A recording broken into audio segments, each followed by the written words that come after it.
The Burgess Institute for Entrepreneurship and Innovation empowers students to learn through action by providing campus-wide programs, courses, and resources to test ideas, foster an entrepreneurial mindset, develop empathy, and create new ventures. Learn more at eship.msu.edu. This episode of the Hatchcast is brought to you by the MSU Entrepreneurship Association. The MSU EA is a registered student organization open to all majors who are passionate about entrepreneurship. Find out more at msuea.org.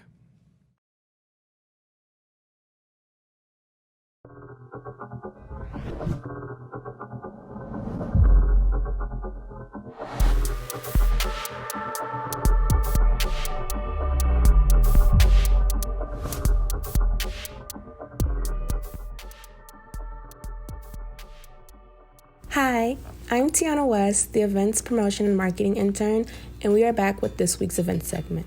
This week, we hosted our last Innovate State for the semester with Manish, Rathi, CEO and founder of JoyRun, on their time at Michigan State University and their individual entrepreneurial journey.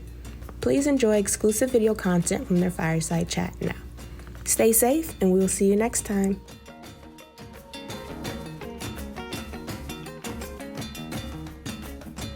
Without further ado, I want to go ahead and turn it over to my colleague, Paul Jakes, the Managing Director for Student Venture Creation at the Burgess Institute for Entrepreneurship Innovation, who will be introducing our esteemed guest this evening. So take it away, Paul.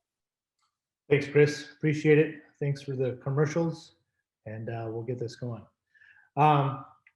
So one thing I don't do is want to do a huge intro of our esteemed alumni tonight, Manish, but if you could go ahead and just introduce yourself, and I'll start out with some brief questions. So go ahead.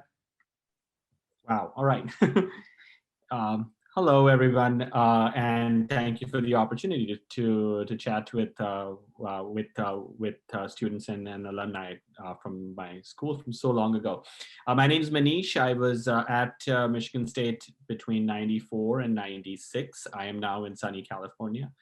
About an hour away from the bridge behind me on the picture, but anyways, I like to say I was born an engineer. I kind of grew up doing that for a bit of my life. Went to study computer science at Michigan State for my master's, and then started working somewhere until I moved to the dark side, which is I kind of started working on the business side of the puzzle. And through that, I've gone through I was lucky. I joined a startup early on. There were 15 people. We grew to 1,000. I learned what it means to go build a business while seeing that grow. So then I got started on my own, did a company called Retrievo, started that, kind of grew it, and eventually it was bought by Barnes & Noble Nook.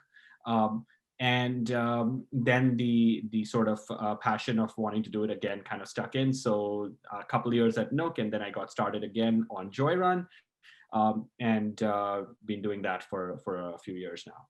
So in a nutshell, in unidimensional, maybe I was born an engineer, still like being that, but I'm kind of trying to help come up with business ideas that can hopefully make a difference in our world.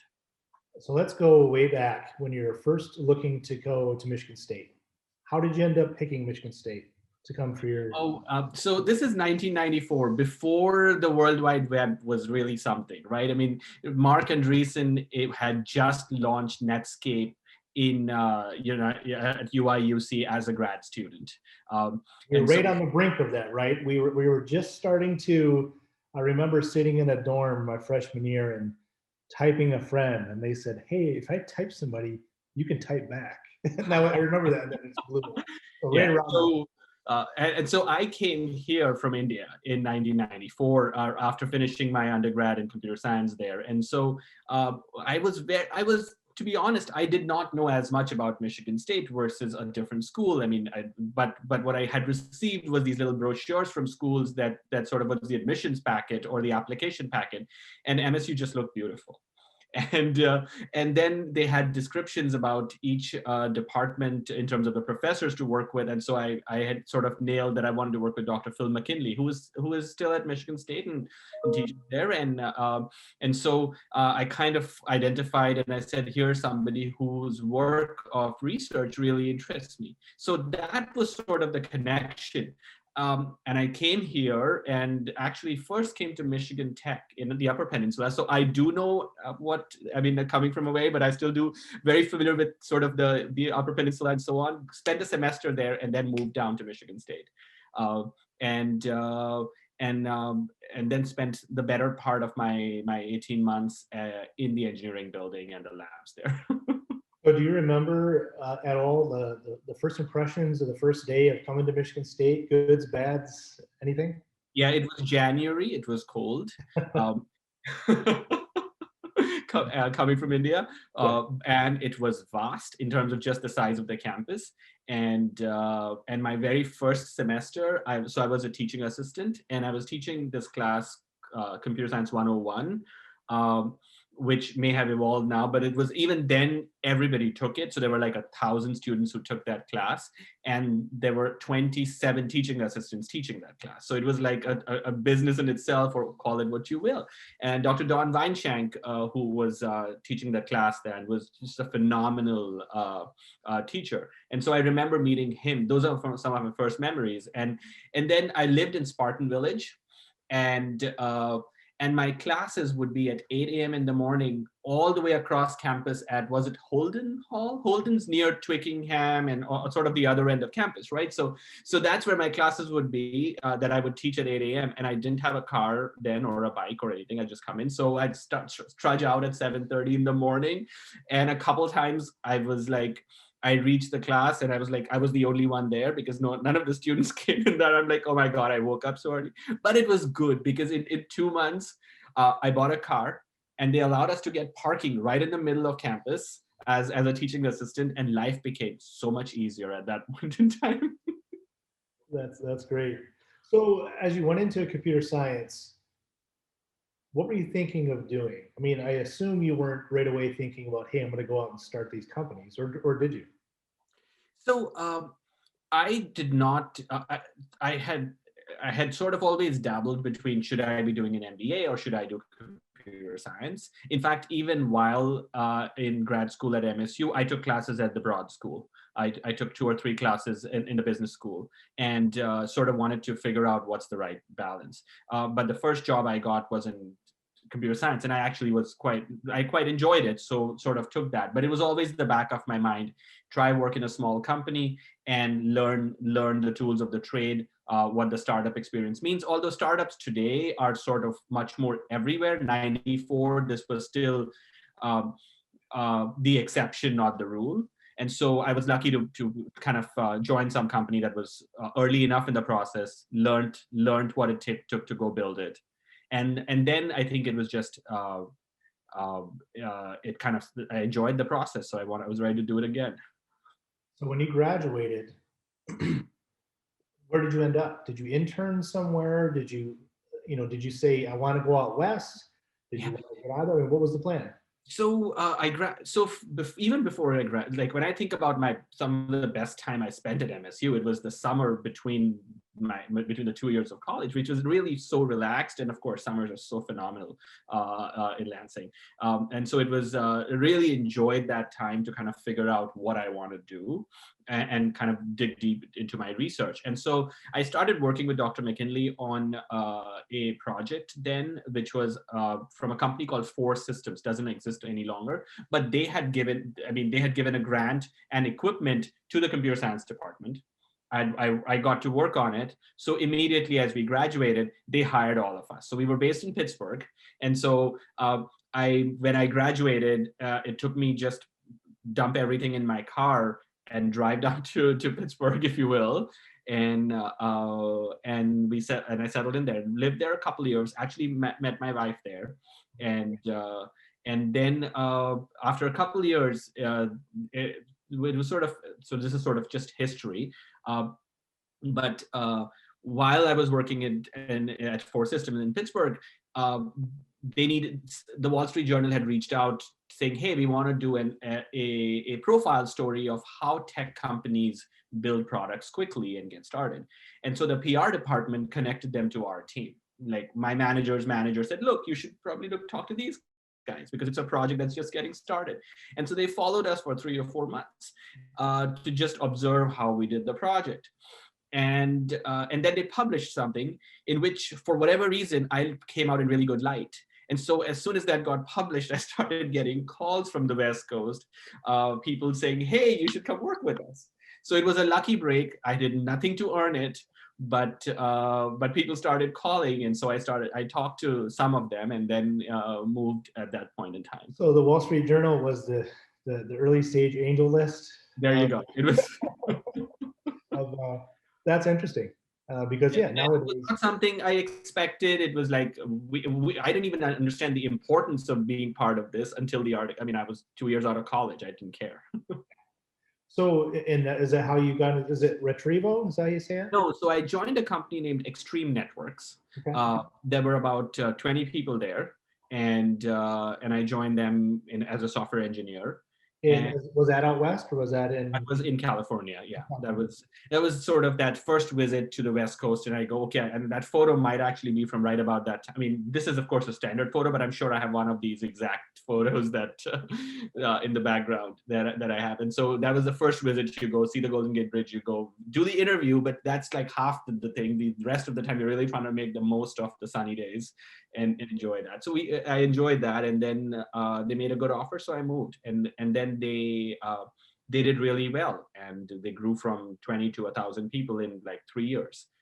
And so I got to see that, and I got to kind of contribute to it, and so that became sort of a founding experience, if you will, where I said, okay, I know the steps. I also started to in the process learned how to talk to investors, build some relationships, because they had seen me as part of this company. Or even if they didn't know me, they knew the founders of this company, and the founders were willing to recommend me and say, look, this guy's worked with us and we'd love for him to do it again, kind of thing. And so that became the introductions into the market, into the world of, well, could I do it myself? Yeah. That's a great story, because we have so many students that they want to start their own startup or somehow get involved in the startup. And I love that. I love that you went out there and you learned the process, and you actually got to work with a company and really see that company grow. And then something must have clicked in there and said, I can probably do this on my own. You know, I'm talking to all these people and different things, but I'm sure that had to do some added things. I mean, it sounds like in the past you haven't had any employees quite yet. Maybe you did at Extreme Networks, but I did. Yeah. Okay. Sorry, could you repeat that? If I had not had any. Yeah. Say, maybe if you didn't have employees or experience or anything like that, starting your own company comes with a lot of different things. Yeah. Could you talk about that? Is how did you just get into starting your own day? Just building that team mindset. So when I start, this is an evolution that we've had over the years, right? It's two part. One is a personal evolution and how you grow and what you learn around sort of, whether it's, you start with, hey, I'm a technologist, so I'll solve a technology problem, and I'll find people around me to solve the sort of go-to-market problem or the people problem, and so on and so forth. So you start with, what are you great at? And then how do you build people around you who can take the rest of the pieces until you become better at some of them? But you always want to surround yourself with people who are better than you. The second half of it is how you even approach a problem. Where with this first idea, I was a technologist. So I started with, I could build this cool technology to go do something. But I didn't start with, well, here's the use case for it. I was like, and so I remember, and I'll get into a little detail here at some point, but we kind of built this technology. So my colleague and I, two of us started together, and we had both sort of been working at this company, Extreme Networks. And we said, look, we've got this idea for software, let's go build it. And we got our first or second customer to start using it. But then it was like, how does this go from 2 to 200? Or so on. And so we talked to probably 20 different investors, and nobody said no. but nobody said yes. They're just traditional of investors. They, at least 15 years ago, they would not say no. And we were too young to sort of understand the nuance between that's interesting versus I'm all in. Right. So we would keep going back and saying, oh, maybe they'll move forward and so on. Until one of these investors said, you know what, you two are really, really smart. You've got a good idea. And again, I don't know if from one meeting how he judged we were smart. It doesn't matter, or not. But he's like, look, you guys are smart. You've got this idea, but it doesn't have any market value. But if you apply the same idea to this different market, I'll fund you. But you guys need to go back and think about it and make sure if you want to do it, because I'm changing your business. And the two of us looked at each other in that meeting and we said, nah, we don't need to go back. Let's move forward. We can make that decision right now. Yeah. Let's move forward. So, and I love that you said that, because we've talked to a lot of investors and individuals, and this is the telltale. A lot of times they're telling us, of course, they're investing in the idea. It may need to switch and different things, but they're really investing into the people. You know, they can tell if they're coachable. So it sounds like he said, you two, and you're not patting yourself on the back saying that you were smart then, or he didn't know if you're smart, but he could tell right away, you guys could really take this up to the next level. So that's great. So after that, once you got that one investor, did you add on to others, or how did that grow? So we actually just took money from that one investor. It was they were willing to put in, I think, a couple $1 million then. So we're like, let's get started, and we'll build out this version of the product that we think could work to the consumers. And it was really a search engine geared, and Google had just gotten started, and Google was doing well. And so here is my side story. Here's my colleague who he worked with the same professors as the Google founders at Stanford, could have been working with them and would probably still be working at Google 20 years later now, was instead chose to do this little startup with me and kind of took this path here, where what we realized was, look, we were building some technology in search that could be applied to a domain. And so we kind of, since we got the funding, we built it out, we saw some consumer traction, and then we went out and raised a real Series A year later. And at that point, the process was a lot more. Now we have had the time to understand how to talk to investors and how to kind of put together that top-down view of how to solve a problem. Is the market opportunity big enough? So that's sort of the growth, I would say, is that my first opportunity was, and it comes back from where I started as an engineer, or even at school. My advisor at MSU would always say, he really wanted us to do a PhD. And I kind of left after a master's, and I forever regret that. But one of his comments was that when you try to do a PhD, what you do is you learn a lot of different things from different fields. From one field, you learn something, a different field, you learn something else. And the intersection of all of those things is what's unique to what you bring to the table. And that intersection is really what makes you be able to contribute something new and different. So we took that and said, look, we've learned this from one job, here's something else from a different market thing. But it started with, what could we bring to the table? The evolution as an entrepreneur that happened for me next was, you first start with technology, then you go, no, I have a product idea. I think this product makes sense in the market. And so you go from technology as sort of the base layer to product as the next layer. You go beyond that to sort of market is sort of, okay, well, I have this product idea, it'll fit. But then that second version of evolution happens when you can say, look, here's how the market is evolving and why what I do can add something valuable to the market. And the sooner as an entrepreneur you can start at the top level, which is what's happening in the market, or what might happen in the market, even better a year out or two, the better off you're going to be as an entrepreneur in telling the rest of the world why that matters and getting those investors excited. And for yourself, aligning the North Star correctly. The North Star no longer remains the product or the technology. They become the tools to what the market needs, if you will.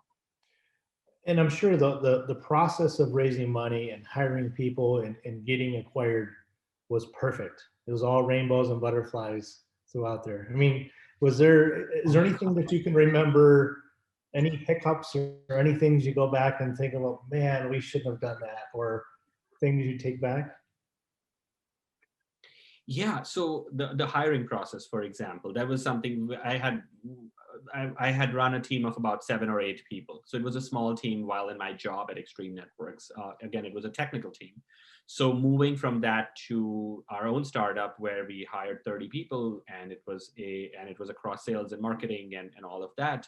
Um, I remember sort of um, first not knowing how to make a good sales hire, as an example, right? So how do you assess that? Right, the person who talked the best I was impressed and ready, and we the only decision we made right in that process was we said we would be willing to tell people quickly if it wasn't working out. And so for a couple of hires where within 3 or 4 months, we were like, look, this isn't the right answer for the company or for the individual. We quickly parted ways. And we learned that through that process. So it still took some time, but we learned that process. But a few years later, that no longer remained, thankfully, as much of a challenge. It still never is perfect, but we've always kept that in mind, that set the expectations on both sides that, look, when you're coming to work with a startup, it is not all roses. And a big part of the puzzle is that it has to work on both sides. So if one side doesn't find value, it's important to immediately let know the other side, because otherwise you're just stretching the pain for a longer period of time. And everybody I've worked with where we've needed to part ways earlier rather than later, they've always been happier because they've gone out and found something else that they enjoyed doing better, and we found somebody else who could do the job better. So stretching which is a less than good fit, is something we've learned not to do a lot of. So when you're getting into, and I say that, is it retrieval? How you say it? Retrievo, that's RETREVO. Yep. So retrieval, when you're getting into that, and you're getting an investor and other investors, do they talk to you about setting a goal of, I mean, is the goal acquisition? And are they saying to you, hey, we love an acquisition within these amount of years, or how does that go? Yeah, I think great question.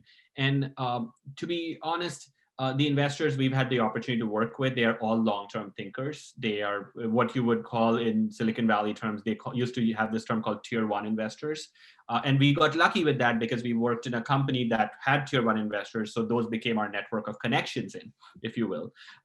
But they will never set a tone around, let's get an exit in a certain amount of time. Because the reality is, companies are never sold, companies are bought. Yeah. So if we set a goal towards trying to sell, one, you don't get the right value. It'll always be a lower price. And two, you're not trying to build what is right for the company to build a business. So it's a lesson that was very strongly sort of grilled into our minds, and we kind of accepted it. And in hindsight, I would grill this to everybody I know, is you build a business for building the business out, make the choice for that, hey, I could go run this business forever. And then the right exit opportunities will come even if you didn't want them. That's really good advice. Yeah, they just never come when you go seeking for them, because then people know you're seeking and the value becomes lower than what you want to get. That's really good advice. On the other end of it, I'm sure you had to have some people on a list or in your pocket of saying, hey, we would, it'd be ideal to be acquired by these people. Did you have any clue that Barnes & Noble would be one of those individuals? So the way we've identified this process was always, number one, if you're building something, who's your competition or whose market are you taking over? And then what that does is that's where your focus is, because they are the most likely to come in and acquire you. And then there's an adjacent group of people who go, this is useful to what we do. Would this be something we care about? So in the case of Retrievo, Barnes & Noble was never in our competition bucket. It was really a bunch of shopping engines, as you would call them then, that would compete with us and that we were winning business from. And so one of them reached out to us saying that they'd be interested.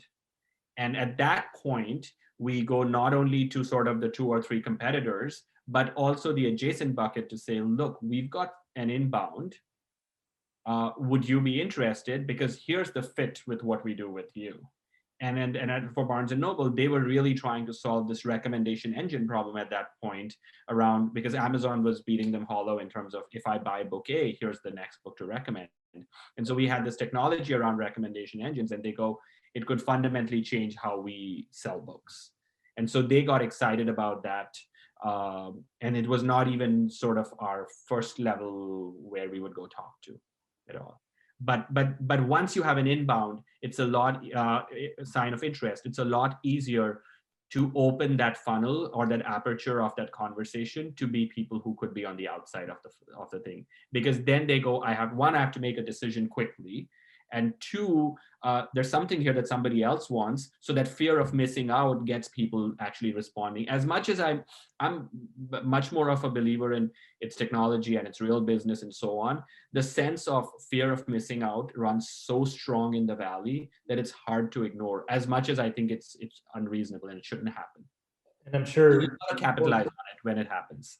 I'm sure more than now, word spreads fast too. I'm sure if somebody's reaching out of saying, pretty interesting. Question just came through. We'll see. We'll try to answer this one. What approach did you take to protect your IP? I'll answer it in two ways. The first is, how sensitive were we to sort of share? How has it evolved for me over time is maybe a better way to answer it. So in the very beginning, we were very careful about, look, we're creating something that is unique and intellectual property that we want to protect, and we filed like 6 patents for it. But even before we formed the company, my co-founder and I, we sat down and we wrote notebooks and so on. We sent something to the US Patent Office that says, here's our disclosure around what we're doing, got a sealed copy back and kept it away, etc. And then as soon as we got funded, like we raised $2 million, we spent $200,000 of it in filing patents. Right. In hindsight, the second company, like when that came around, I didn't do any of that. What I learned as a small company was proof in the market is fundamental to what needs to happen. Patents are great as a defense mechanism. So if somebody comes at us, we could protect ourselves and say, look, we have a patent, but they are not an offense mechanism for a small company. So intellectual property was not an offense mechanism for somebody like us. What it was that we needed to protect ourselves. And so we didn't, so this time around, we didn't spend any money on patenting and so on. We, of course, made sure we kept our secrets to ourselves and kind of kept that within the organization, very, very careful about what we were doing. But we did not personally focus on patents as the way to create intellectual property this time around. Gotcha. Okay. And it's this partly has also been an evolution for me just in how you build the company out. The first time around, I think we spent more money and our own time. As founders, you go, great, I have this idea. And then you spend 50% of your time saying, how do I set up a company? How many shares does each person have? What needs to happen? And then when you get a real investor, all of that goes out the window and it doesn't matter. So this time around, when I did it the second time, I had the benefit of hindsight. So I didn't form anything until the point where the investors were ready and lined up. And at that point, we had a lawyer lined up that said, look, I'll go do the paperwork. So we didn't do any paperwork until the time, because it was much more about, let's make sure that the product and the idea has a place to go. So just where you focus your effort, first time around was everything. Second time around was what's going to make a difference. Gotcha. Okay, so you get acquired by Barnes & Noble, and then how long of a break?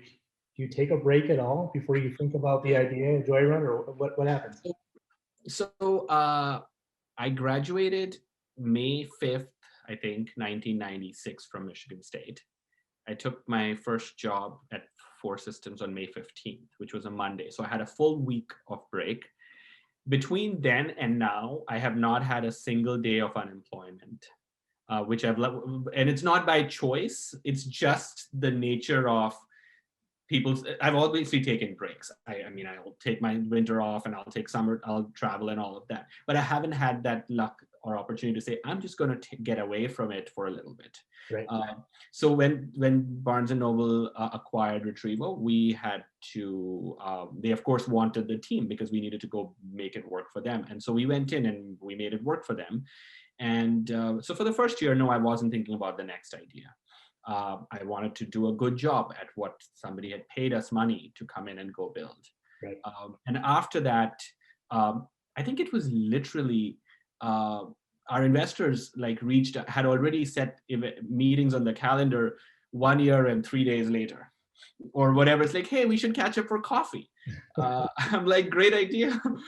So it was already there because they all have the sense of, okay, you're going to at least spend a year. They'll usually have a thing. In our case, the handcuffs were longer, but they were like, okay, so a year and 3 days in, I'm meeting one of our old investors for coffee. And he goes, so you have an idea? And I said, I should have walked in here with an idea, shouldn't I? And he goes, of course, what else did they expect from you? And I said, well, I do have an idea. So I had sort of seen this thing in food delivery. It had just gotten started. There was a big rush in the market, people going, look, we want food to be delivered to us, and we'll pay a premium for it.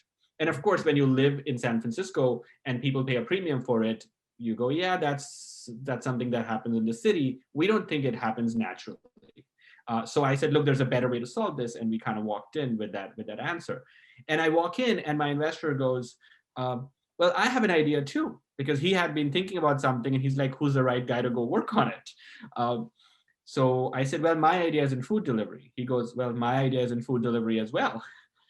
I'm like, what are the chances, right? So we both said, okay, there's something here.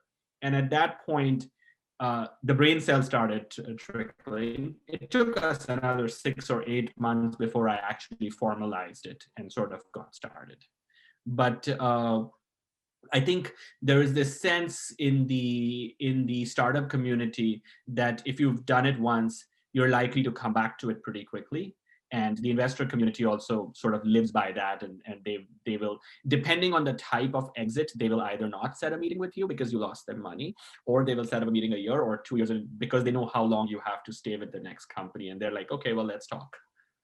So, but it's a benefit that even in either case, I think it's not something that necessarily means you get the next path. All it means is you get an opportunity to talk, and then every time I think one goes back to try and build something, it's harder because because now the scars of what you've just gone through and how painful that process is, time heals that better than other things, and a year is not enough time. So, but it seems like people come back to do it. Yeah. So when you started JoyRun, was JoyRun the same today as you thought about it in the very beginning, or did it evolve and change over time? Thankfully for this one, it stayed the same. Okay. And it really comes down to starting from a market thesis rather than a product or a technology thesis in this one. The market opportunity was huge. Our solution was different than what the market was offering. So yes, there have been tweaks and evolutions, but the core idea that community members can help each other deliver goods in their spare capacity and make money doing it has stayed 100% true to where we got started. So we were talking before, we brought a group of students out a couple of years ago, and we got to visit some large companies, great companies, Dropbox, Salesforce, some huge companies. And then we visited your place. And at that time you had 10, 15 employees, I think was around there at that time. And it was interesting to see the students, and the students were they were enamored by the big companies and they loved them. But when they met with you and met with your team, they told us after that, this is what we want to see. And they loved hearing from you and hearing the story of how I started this and where I'm at. And they could just see it grow. So it was amazing to see that. From when we saw you in a couple of years ago, where did it end up? Did you add on employees, or how did it go? Yeah, absolutely. So we met summer of 2018, April or May of 2018, as I believe when the students had come visited. Yeah. And we were in about 40 or 50 college campuses then. And so we were about a team of 15. We grew that to about 35 people. The team grew to 35. And then COVID hit. And our business was about people delivering for each other on college campuses, and we'd grown into cities, downtown cities, so San Francisco, and so our markets shut down, everything shut down, and so it's something you never plan. So I look at it and say, look, there's micro conditions that I control in terms of what I'm going to go build as a business and mistakes I can avoid, and then there are macro conditions that the world brings to you and you can't control them. So this was a macro condition with COVID that kind of just brought all of us to our knees. What was it? Was that a scary moment, or what? How was that? Was that? Yeah, it was a moment where it was really two parts. I would say for the last 9 months, sleep has not been. It's like sleep has been a very precious commodity. Yeah. And it started with sort of, hey, we've got 35 people. We were just about to go start fundraising, and our business is down 90%. So there's no fundraising that's going to happen right now.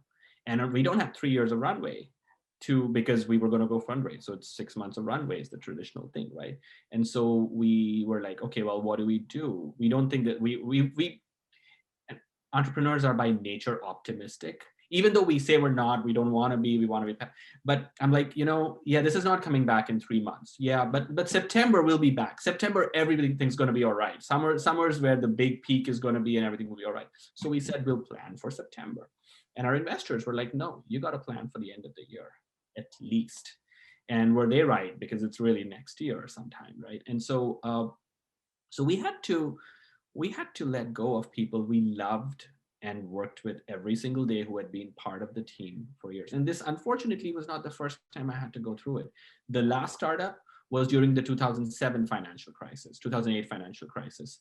There, the lucky thing for us was we had just raised money, so we had a longer runway, but we still had to trim and say, look, this is not going to survive. So we had to we had to let go of 30% of our staff. Here, we had to let go of 60% of our staff. So it shook us. It was the good news is every one of them has stayed in touch. We were also afraid that the rest of the people who are still part of the team will go, oh, I don't know if this is going to survive, so should I leave? Sure. So the number one rule for us was transparency. Every time, any conversations, whether it was a strategic conversation, business update, everybody in the company knew. We just did not try to say it's the CEO's job or somebody else's job. Everybody needs to know what's going on, because then people go, I'm vested in it, I'll trust it, etc. And we finally reached a happy ending, if you will, because what happened for us was with COVID, business really suffered. And so we had to kind of build ourselves for the long term and just wait. But on the other hand, a lot of businesses like DoorDash and Uber Eats and Target and Walmart and their business boomed, and they really needed a solution for delivery. And so they understood what we did was extra, was beyond what they were doing. And so the strategic value of what JoyRun could do went up, even though we were small. And so that's what started the conversations where we got some inbounds. And eventually, in fact, just last week, we announced that JoyRun is going to be acquired by Walmart. That's awesome. So the team is and the technology are going to become part of JoyRun, become part of Walmart. And we can't yet talk about sort of how it'll play out in the market in terms of what are the things we can enable and what we'll do. But once the deal closes, we'll obviously start sharing more of that. So really difficult moments, but thankfully what we were doing was something the world cared about. And so we are able to sort of show a path forward to our users, to everybody, to the vision that we set out to build. Can you share when you'll be able to sleep again? So as soon as the deal closes, I think at least that piece of the puzzle will be like, okay, those things get better. But I think anytime, and I'm sure a lot of the people in the audience have either gone through the journey or are thinking about it, when you get passionate about solving something and now you've got this responsibility of other people on your shoulders, look, especially when you're 20, 30, 40 people, everybody coming on board is actually talking to the founders and going, I want to work with this guy or not, right? They're making that very personal assessment. It's not just, okay, I got a job and I'll do my job. And so it's the obligation. I've always said to my investors and to my team is that raising money is not a badge of honor. Raising money is an obligation. You take money from an investor, you've just taken obligation. And every employee that comes on board, yes, they're making their own choice. You're not committed to them, but they're coming in because they trust you to do it right by them. And so, and that's a responsibility that unfortunately, as founders, you just have to keep forever and ever. And I think that definitely plays its role in taking away some of that sort of laissez-faire approach that one might be able to bring in.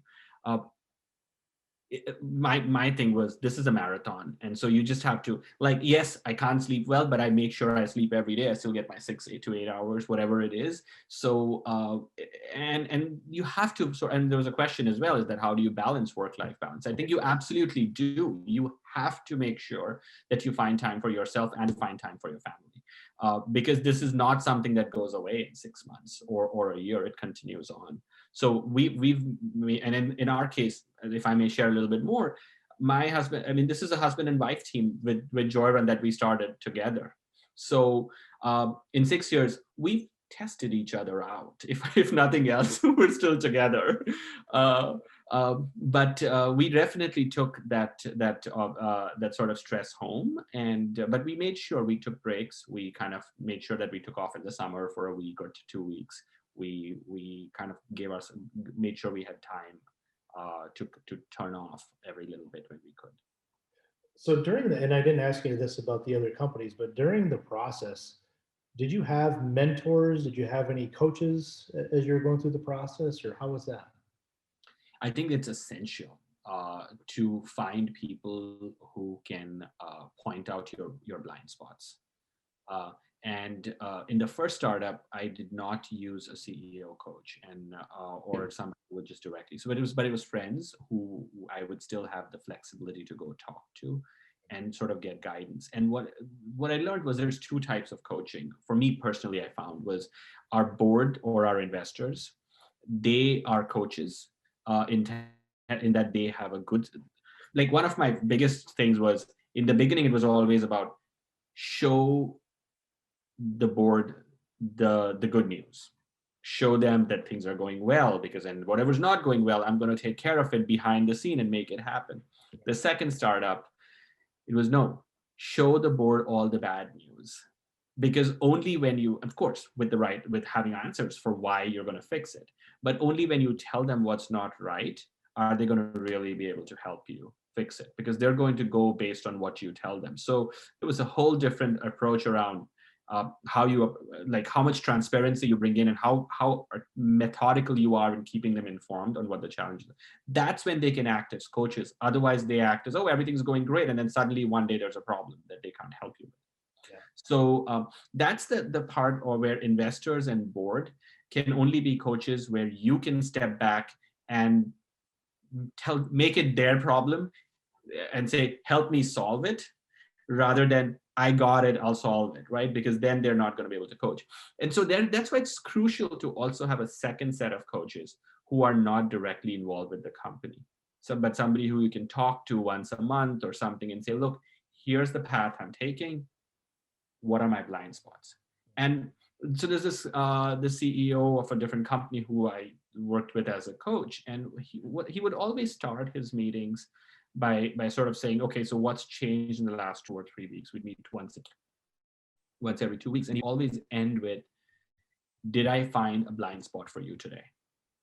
That was his singular goal. He said, if I didn't find a blind spot in the half an hour we spent talking, then we're not covering the right topics, or I'm not doing my job. So his perspective was, open up and share everything you can. And my job is to help you find blind spots that you'll have to go find experts to help you solve, but at least know what's coming. So I felt coaches were crucial in identifying blind spots, if I may. That's interesting. So I know you can't dive into too much about Walmart and how that goes into, but these investors, are they knocking on the door now again? And are you getting the little black book out again, or will you in sometime in the near future? So I'm going to go to Walmart and do a good job for them. They brought us in to go solve a problem, and now is not the time for us to think about what else I could be doing. Right. My genetic makeup tells me I'll likely want to go figure something out at some point in time. But Right. how long that'll be is something. Also, with COVID has made this year a particularly hard year, so I really do want to take a minute and take it easy, or not easy. I want to do a good job, but not take the stress of starting again right away. Although the best opportunities always come during these major transformations that happen in our life. So every down period is really the time one should be starting a company, because the sort of opportunity cost is limited, because the other companies aren't doing great, and consumers or businesses are going through a fundamental shift in how they approach business. So you could be solving a problem that gives you a tailwind that doesn't apply otherwise. So if I had the choice, I would say now is the best time to start a business, or even 6 months ago. Personally, I'm going in with an attitude of, let me hopefully make a difference for what they brought me in to do. That's right. And once that happens, the next thing will happen. So I know this is a question that I know a lot of the students ask, because most of the students that we have are really from Midwest, and we get students from all over the world. But California, you have been, how long have you been there now? 23 years.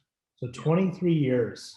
What have you seen with changes, with business, with investment? Can you talk about that? Yeah. So for me, California was as strange as it would, or stranger, right? I mean, for me, I came from India, so I had no connections, I had no networks, nothing to really rely on. In fact, when I came to Michigan State as well, the first day, like, how do I get to the dorm was an intricate challenge at that point. Yeah. But I mean, I had X number of dollars in my wallet, didn't know how to use cab services and so on. Then there was no Uber or Lyft. Right. But what I see in the Bay Area, in particular in California, was that there is a genuine desire for people, for the startup community and the investors, to help people out. I believe it's true elsewhere as well. I believe it's true in many places.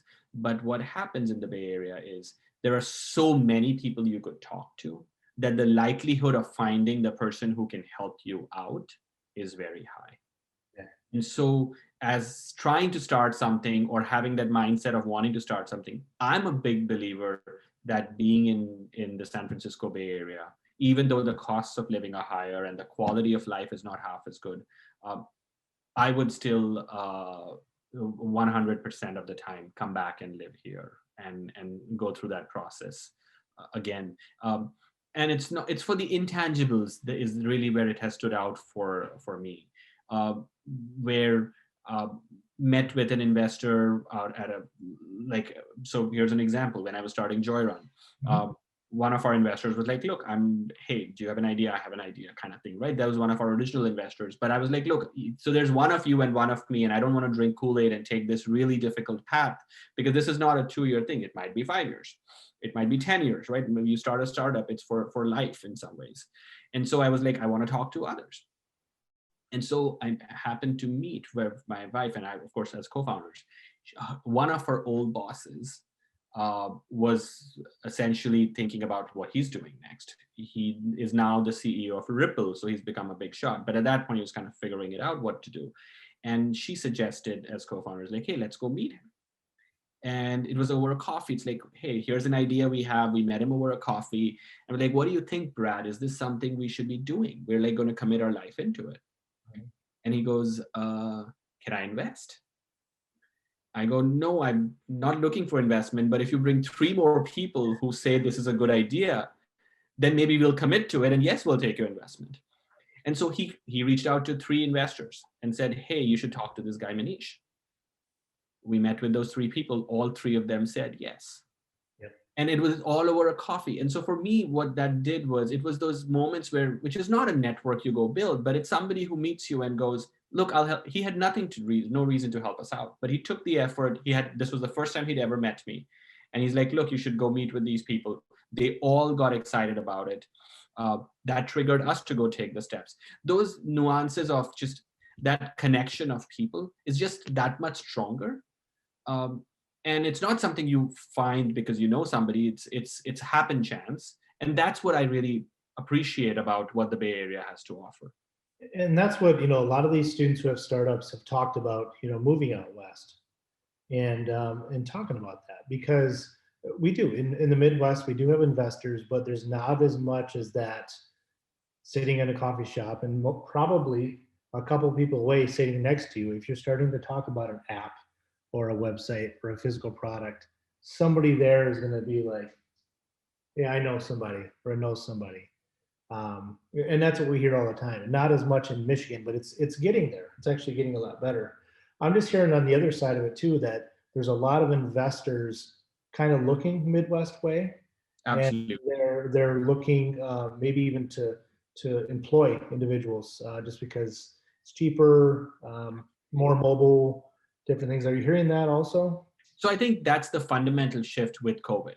Is you no longer have to be, there is no value today in being in the Bay Area. Then I could be sitting in Lansing happily and have the same ability to connect. This was not true last year. I don't know if it'll be true 2 years from now. But at the current moment, that differentiation of being in the Bay Area isn't relevant. So you're absolutely right about that. That there's a lot of and also it has changed the way investors are willing to approach it. So earlier, I remember it was always about let's meet for coffee, and now very much they've also set up these things called, well, pitch me. And there's like Ben, one of my investors, is like they'll have a pitch me session where you can just kind of line up, get in line and get those 10 minutes. So it's thankfully a lot more open at this point in time than being limited.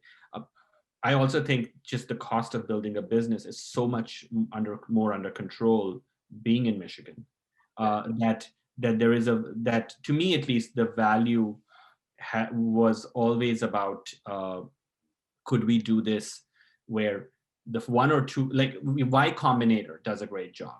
Well, if you're out there for 3 months and you're building those relationships, but then you go back to wherever you came from and you really go build in your hometown, because that's where you can maximize what you can get out of it. Yeah. So the equivalent of those kind of solutions, and if MSU can offer some ways for some students to be part of it and so on, or we can try and find places here, incubators where we can connect into where people can sort of attend for a month and build networks. That may be, and even that's of course a year out, because right now remote does a great job. Right. It looks like we have somebody from Texas there asking a question. Have you ever thought about, when you had your company in California, thought about different areas that looks like they're asking about? I think Austin would have been an obvious choice.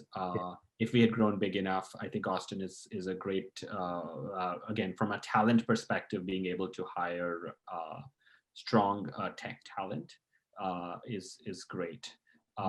For us, we were just not big enough in both of these companies where we needed to maintain a second location. And also when you're an early stage startup, it's much more about time to market and all being in one sort of mindset versus cost effectiveness. And so for the right talent, we never question. We're like, hey, one person wants to be working from Austin, great, we'll take that. But we never went out to set an office in the second location. Gotcha. I was going to ask you real quick too, but you brought up Y Combinator. Did you ever think about getting into one of these accelerators, Techstars, Y Combinator, or anything else as you were going through the process? I did, and I realized I was too old for. I'm kidding. I actually did when we came up with JoyRun. I sent a pitch into Y Combinator, And but at the same time, I just reached out to our old investor network, and they were happy to sort of get us going already. And so and Y Combinator did not pick our idea at that particular time, so we sort of moved on. But I think we would have absolutely taken the hit on the equity that we would give them, etc., for the network that they open up. Yeah, good. Because there's a lot of students that ask that right now. The big push, and there's some local incubators and accelerators that are doing very well. The two big ones, Y Combinator and Techstars, are expanding, and it's hard to beat their network. So they're getting parts of that. Yeah. And so if there's ways to, for me at least, I've watched their old selected videos and so on, and how to make a pitch better. But the network value is absolutely there. I mean, I know every one of my investors, when it would be Y Combinator demo day, they're like, okay, I can't respond to your emails today. I'm spending my day here. And there's this fear of missing out, that these companies have already been funded even before they get to demo day. So the buzz it creates is well worth it for the next round in today's world. Well, I know you've been busy hustling with JoyRun, and I always appreciate you from reaching out. You get back to us as fast as possible as being an alumni and helping out our students. So I appreciate you. We're just about to end, but is there any last minute advice for, think about that freshman coming in right now, the way the times are, if it's you coming in, the way that the access that they have, any advice you would give to them if they had a startup idea? Yeah, no, thanks for asking. It's my number one lesson was think market, think big picture, and then narrow down sort of where you fit into that big picture. That's something I learned. Second, don't be afraid to reach out and ask people for introductions or something, because a number of my I'm stuck in a loop, not getting to an answer when a completely a person I would never think about reaching out to, I happened to ask them, hey, could you help this? And then that led to a door opening that was so much bigger. So reaching out, I don't do enough of it, I think, is like, hey, asking for help, whether it is through connections or through this, and not getting rejected when something doesn't work out, but just doing that 100 times over was a lesson I learned. So with the right market focus, and then the willingness to ask others to connect, beyond those two things were for me sort of learnings. And then the third is just execution, like knowing that it's going to be difficult, being willing to take the sleepless nights sometimes, and solving them and enjoying the high moments, because they are very, very few, and when they are, just making the most of it gives you the power and energy to kind of keep going, was sort of my learning in the process. So enjoy every moment, every little success, because it opens up 100 more. That's the opportunity for 100 more. I'm excited to see the transition to Walmart and how it goes. And I know you're thinking 100% Walmart right now, but I'm excited to talk to you down the road of what that next thing will be after maybe a break that you'll have. I appreciate everything. Thank you for being such a great alumni. We have a game tonight at 7:30 our time against Duke tonight, so big game for us. Thank you always, and let's stay in touch for sure. If we have any other questions from the students right now, but I think we're good, and we'll go from there. Thank you so much. Awesome, thank you. I really enjoyed it. The Hatchcast is sponsored in part by Spartan Innovations. Spartan Innovations provides startups spinning out of MSU's ecosystem the commercialization, support, and financial resources necessary to turn MSU research technologies into successful Michigan businesses. Hatchcast is an ongoing Hatchcast is an ongoing collaboration. This podcast was co-created By Aaron Richard, Tyler Mihai, And Kurt Krieger. It is produced by the Burgess Institute for Entrepreneurship and Innovation, in cooperation with the MSU Foundation. Gabe Hales, And Justice Keach are our sound engineers and editors. Our co-producers include Brandon Weaver, Gabe Hales. Justice Keach and Aaron Richard. Original sound is created by Katya Gardina, With help from Aubrey Haas, Brandon Weaver, Caitlin Setter, Sydney Owinga, Kurt Krieger, Tyler Mihai, Gabriella Alum, Jeff Smith, Paul Jakes, Ken Smusiak. Desiree Melfi-Bozzo, Neil Kane, and Lori Fisher. If you have any questions or comments, please Feel free to reach out at hatchcast@msu.edu. hatchcast@msu.edu. hatchcast@msu.edu. Thank you for listening. Thank you for listening. Thank you for listening. Thank you for listening.